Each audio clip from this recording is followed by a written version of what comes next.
2024년 1월 25일 오늘 새벽 말씀은 마가복음 9장 14절부터 29절까지의 말씀입니다.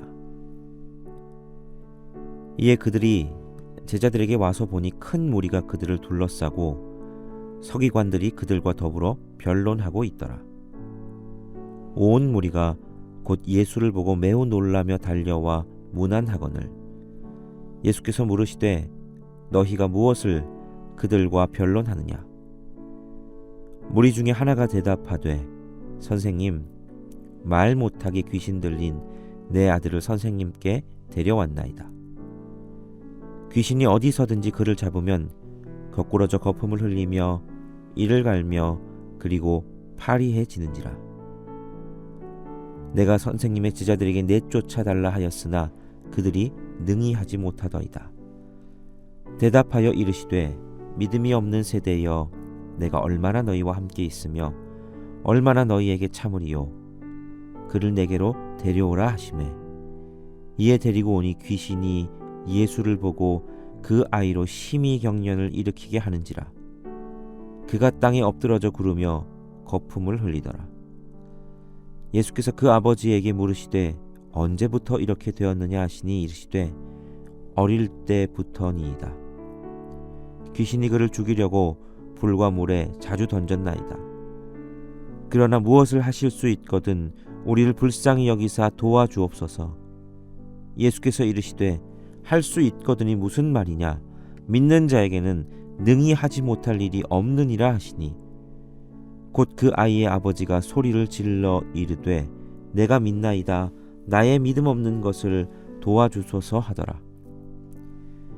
예수께서 무리가 달려와 모이는 것을 보시고 그 더러운 귀신을 꾸짖어 이르시되 말 못하고 못 듣는 귀신아, 내가 네게 명하노니 그 아이에게서 나오고 다시 들어가지 말라 하시매 귀신이 소리 지르며 아이로 심히 경련을 일으키게 하고 나가니 그 아이가 죽은 것 같이 되어 많은 사람이 말하기를 죽었다 하나 예수께서 그 손을 잡아 일으키시니 이에 일어서니라. 집에 들어가심에 제자들이 조용히 묻자오되 우리는 어찌하여 능히 그 귀신을 쫓아내지 못하였나이까? 이르시되 기도 외에 다른 것으로는 이런 종류가 나갈 수 없느니라 하시니라. 어제 본문에서 우리는 예수님의 변화산 사건을 보았습니다. 예수님께서 베드로와 야고보, 요한을 데리고 산에 올라가셨을 때 그들 앞에서 모습이 변형되셨죠. 옷에 광채가 나서 휘어졌습니다. 하나님의 영광을 입은 모습이셨습니다. 마치 모세가 하나님의 율법을 받으러 올라가서 하나님의 영광으로 말미암아 그의 얼굴에 광채가 빛났던 것을 떠올리게 하지요. 물론 예수님의 변형은 모세의 것과는 질적으로 틀린 것이지만 산에서 변형되었던 모세의 이야기가 생각나는 것은 사실입니다. 그런데 모세가 산 위에서 내려왔을 때 이스라엘 백성들이 송아지를 만들어서 이게 자기를 애굽에서 인도한 하나님이라며 송아지를 예배하는 실망스러운 모습을 보게 되었던 것까지 마치 오마주 되듯이 예수님이 변화산에서 내려오셨을 때 제자들의 모습도 예수님을 실망시키는 모습임을 우리는 본문에서 보게 됩니다. 오늘 제자들의 모습과 그 모습을 보시고 예수님이 제자들에게 주시는 교훈 속에서 우리는 우리의 모습을 돌아볼 수 있습니다. 예수님을 따르는 제자들이 모인 교회 공동체가 주님이 다시 오셔서 우리 보실 때 어떤 모습이어야 할지 오늘 본문 속에서 교훈을 찾아보고자 합니다. 첫 번째로 교회는 논쟁하는 공동체가 아니라 살리는 공동체임을 기억해야 합니다. 14절 말씀입니다. 이에 그들이 제자들에게 와서 보니 큰 무리가 그들을 둘러싸고 서기관들이 그들과 더불어 변론하고 있더라. 14절을 보면 예수님과 기도하러 갔던 베드로, 야고보, 요한이 다시 옵니다. 그리고 예수님과 제자들 곁에 큰 무리들이 모여 있는 것도 보지요. 그런데 그 가운데 제자들과 서기관들이 변론하고 있는 겁니다. 더 가까이 가서 도대체 무슨 일인가 확인하는데, 예수님이 기도하러 가셨던 사이 한 아버지가 귀신 들린 자신의 아들을 고치고자 예수님을 찾아왔다가 예수님이 안 계시니까 제자들에게 내 아들 좀 고쳐주십시오 부탁을 한 겁니다. 그런데 문제는 이전에는 귀신을 쫓아내기도 했던 제자들이 이번에는 이 아들에게 들린 귀신을 못 쫓아낸 겁니다. 이 귀신 들린 아버지를 따라서 많은 무리도 왔고 본문에 보니까 서기관들도 그들 중에 있었던 것 같습니다. 그런데 이들이 귀신을 쫓아내지 못하자 이 제자들과 서기관들 사이에 논쟁이 벌어졌고 그들과 더불어서 변론함으로써 이 논쟁이 격화되는 상황이 된 거지요. 제자들도 많이 당황스러웠을 겁니다. 이전에 예수님께 파송을 받아서 다니면서 귀신도 쫓고 대적했을 때 그렇게 일어났던 역사가 이번에는 전혀 효과가 없는 겁니다. 그래서 논쟁을 걸어온 서기관들에 대항해서 자기들을 변호하기 위해 논쟁을 벌이는데 정신이 없었을 겁니다. 그런데 이들이 그런 와중에 놓치고 있는 것이 하나 있었습니다.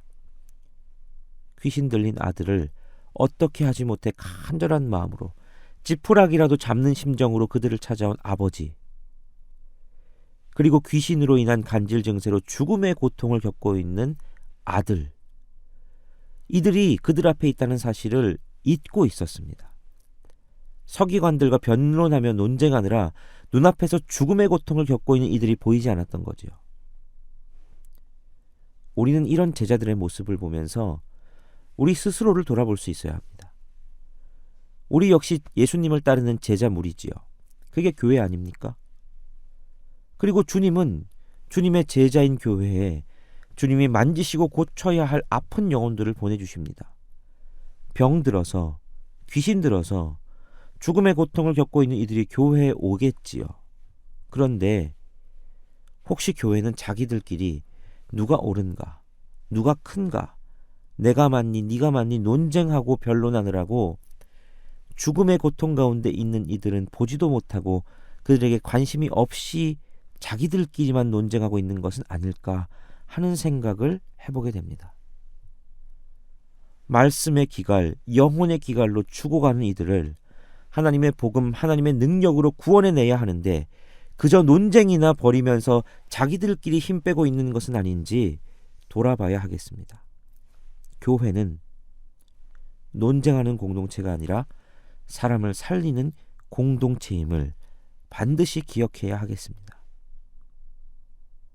두 번째로, 교회의 능력은 말이 아니라 기도에서 나온다는 사실을 기억해야 합니다.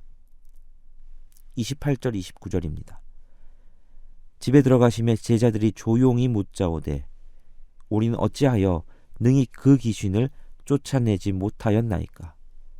이르시되 기도 외에 다른 것으로는 이런 종류가 나갈 수 없느니라 하시니라.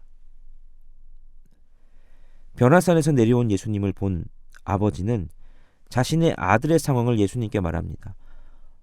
이 아이는 간질처럼 보이는 발작 증세를 일으켜서 자주 거품 흘리고 이를 갈며 쓰러졌습니다. 귀신 때문이었죠. 그러면서 예수님께 부탁을 합니다. 무엇을 하실 수 있거든 우리를 불쌍히 여겨서 도와주십시오. 그러자 예수님이 그에게 말씀하시죠. 할 수 있거든이 무슨 말이냐. 믿는 자에게는 능치 못할 일이 없느니라. 예수님의 지적을 받은 아버지는 간절한 마음으로 호소합니다. 내가 믿나이다. 나의 믿음 없는 것을 도와주소서. 이 아버지의 고백은 나는 믿음이 없지만 믿겠습니다 라는 모순적인 고백입니다. 지금 당장 믿어지지는 않지만 이 믿어지지 않는 것조차 도와달라는 간절하고도 모순된 이 아버지의 고백을 예수님이 받으셨습니다. 그리고 귀신에게 명령하셔서 귀신을 떠나가게 하시죠. 제자들이 하지 못한 이 귀신 축출을 예수님은 단번에 하십니다. 그렇게 그 소동이 마무리됩니다. 그리고 집에 돌아온 예수님께 제자들이 질문하지요. 예수님, 왜 우리는 그 귀신을 쫓아내지 못한 겁니까? 저번에 예수님이 가르쳐 주신 대로 했는데 왜 이번엔 안 된 겁니까? 그러자 예수님 대답하십니다. 기도하지 않고서는 그런 것들을 쫓아낼 수 없다. 제자들이 귀신을 쫓아내지 못한 것은 예수님이 계시지 않아서 그들이 귀신을 쫓아내는 주문을 잘못 외워서 이런 이유가 아니었습니다. 근본적인 문제입니다. 그들은 귀신을 쫓아내기 위해 기도하지 않았습니다. 그냥 그 전에 했던 것처럼 말하면 될 거라 생각했습니다. 예수 이름으로 명하노니 귀신아 떠나라. 이런 말은 그냥 아무 때나 하면 효과를 볼 수 있는 주문 같은 것이 아닙니다. 단순한 이 말이 능력 있는 것은 귀신을 쫓아내는 능력이 그 말을 통해서 하나님께로부터 나오기 때문입니다. 말도 귀신을 쫓는 사람도 모두 다 하나님의 능력을 나타내는 도구일 뿐입니다. 하나님은 그걸 사용하셔서 하나님께서 일하십니다. 그러므로 하나님을 전적으로 신뢰하지 않고서는 이런 능력을 행할 수가 없지요. 그리고 기도는 하나님을 의지하고 신뢰하는 구체적인 행동이고 증거입니다.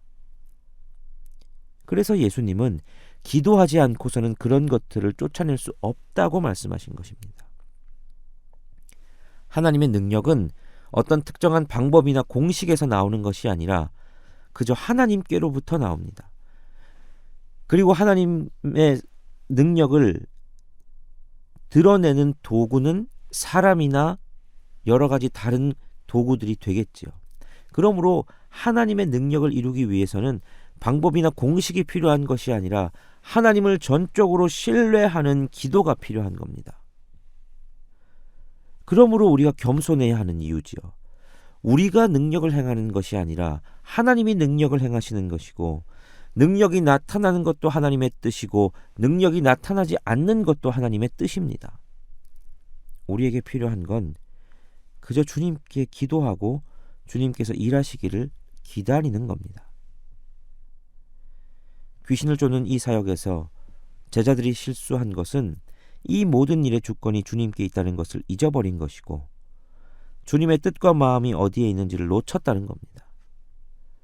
자기가 하는 줄 알았던 거죠. 그리고 우리에게도 이런 위험이 늘 도사리고 있다는 것을 본문은 알려줍니다. 주님은 무엇이 옳고 그르냐보다 죽어가는 영혼에 더 관심이 있으십니다. 그리고 주님의 사역은 방법에서 찾는 것이 아니라 하나님을 신뢰하는 기도로부터 시작되고 그 기도를 통해 주님이 일하시는 것으로 사역이 완성됩니다. 그러므로 오늘도 주님께 집중하는 하루가 되었으면 좋겠습니다. 오늘도 우리 삶 속에서 그 하나님의 능력이 나타나 귀신이 떠나가고 하나님 나라가 이루어지기를 간절히 기도하는 이 하루, 이 새벽 되시기를 간절히 소망합니다. 기도하시겠습니다. 하나님 아버지, 오늘도 우리가 주님의 제자로 바로 서게 하여 주옵소서. 주님의 능력의 도구로 쓰임받으며 뭐라도 된 양 교만하지 않게 하여 주시고, 우리가 주목받으려 하기보다 주님을 드러내는 도구로서의 사명을 잘 감당하는 하루 되기를 소원합니다. 귀신 들린 것처럼 구원의 손길을 바라는 세상입니다. 주님, 부디 주의 백성들을 사용하셔서 이 땅을 고치시고 고통받고 아파하는 이들 가운데 주님의 능력을 드러내 보여 주옵소서. 이 새벽도 이를 위해 기도하오니 주의 백성들의 기도를 들어 주옵소서. 예수 그리스도의 이름으로 기도하옵나이다. 아멘.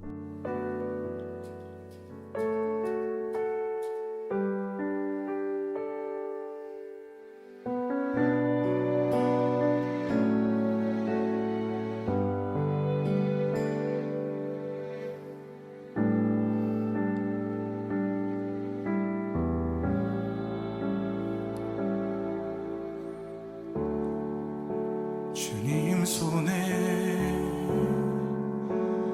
맡겨드리리 나의 삶 주님께. 주님 손이 나의 삶 붙드네 나 주의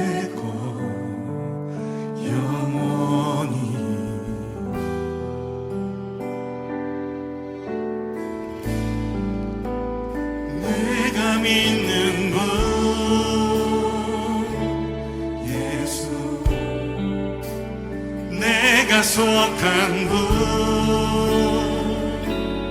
예수 삶의 이유 되시네 내 노래 되시네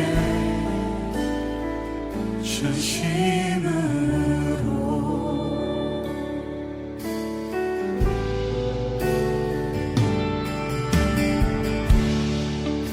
주와 함께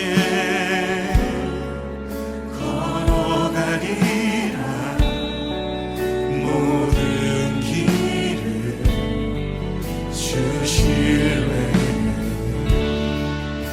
주 뜻 안에 나 살아가리 주의 약속은 영원해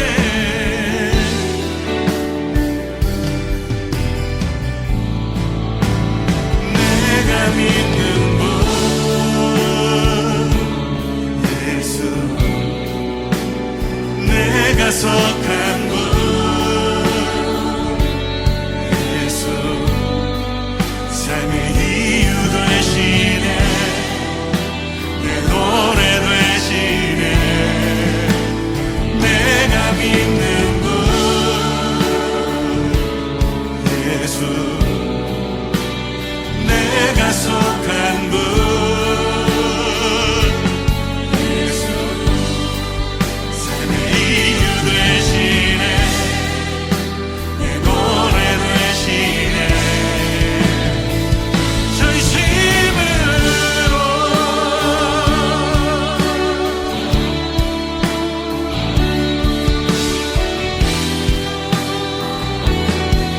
삶의 이유 되시네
경배하리라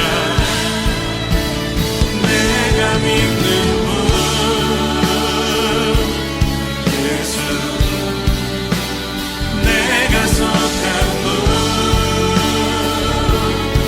예수 삶의 이유 되시네 내 노래 되시네 내가 믿는 분 예수 내가 속한 분 예수 삶의 이유 되시네 내 노래 되시네 내가 믿는 분 내가 믿는 분 예수 내가 속한 분 예수 삶의 이유 되시네 내 노래 되시네 전심